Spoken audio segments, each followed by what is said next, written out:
हरीश रावत 2022 में उत्तराखंड का मुख्यमंत्री बनने का सपना देख रहे हैं, लेकिन पंजाब प्रकरण क्या उनके इस सपने पर भारी नहीं पड़ेगा। पंजाब की मौजूदा उलझी हुई सियासत में हरीश रावत एक अहम किरदार हैं और यही सब कुछ उनके भविष्य के लिए खतरा बन सकता है। हरीश रावत ने कैप्टन अमरिंदर सिंह पर गंभीर आरोप लगाए हैं, अमरिंदर सिंह की सेकुलरिज्म की छवि पर सवाल खड़े किए हैं और यही तमाम मुद्दे अब हरीश रावत के विरोधियों को उनके खिलाफ रणनीति बनाने का भी मौका दे रहे हैं। अमरिंदर सिंह जी कांग्रेस में रहे, कांग्रेस से बाहर भी रहे, लेकिन उन्होंने सेकुलरिज्म को अपनी पॉलिटिक्स का हमेशा कोर इशू माना और आचमन किया। अमरिंदर सिंह को घेरकर हरीश रावत भले ही आलाकमान की नजरों में हीरो बनना चाहते हों, लेकिन अमरिंदर ने भी पलटवार किया है और हरीश रावत पर झूठ बोलने का आरोप लगाया है, यानी हरीश रावत को झूठा करार दिया है। अमरिंदर ने दावा किया है कि हरीश रावत ने गुमराह किया, अंधेरे में रखा और हरीश रावत की वजह से ही शायद पंजाब में कांग्रेस अब रसातल की तरफ जा रही है। भी कह रहा हूँ, वो जहाँ है, जिस रूप में भी है, मैं एक बात एक मित्र के नाते उनसे कह रहा हूँ कि वो भाजपा यदि उनको अपना मुखौटा बना रही है तो उनका स्टेचर भाजपा का मुखौटा बनने लायक है।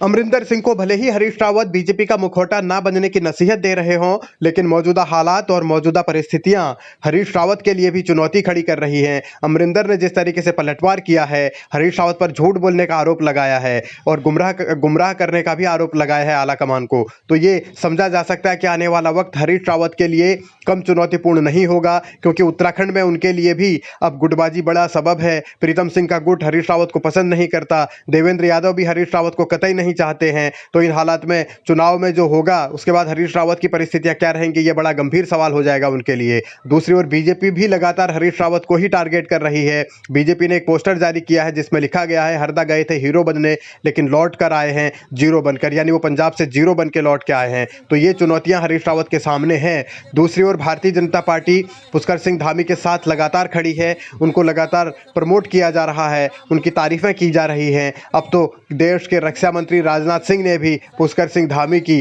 पौड़ी आकर जमकर तारीफ कर दी। अगर मैं क्रिकेट की भाषा में कहूं तो 2020 के मैच में इन्हें आखिरी ओवर में उतारा गया है क्रिकेट के मैदान में खेलने के लिए।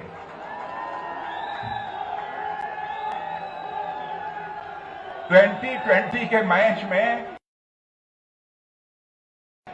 मैदान में उतारा गया है, लेकिन बहनों भाइयों, मुझे पूरा विश्वास है कि पुष्कर सिंह धामी बड़े धाकड़ बल्लेबाज हैं, विजय हासिल करके रहेंगे, यह मुझे पूरा विश्वास है।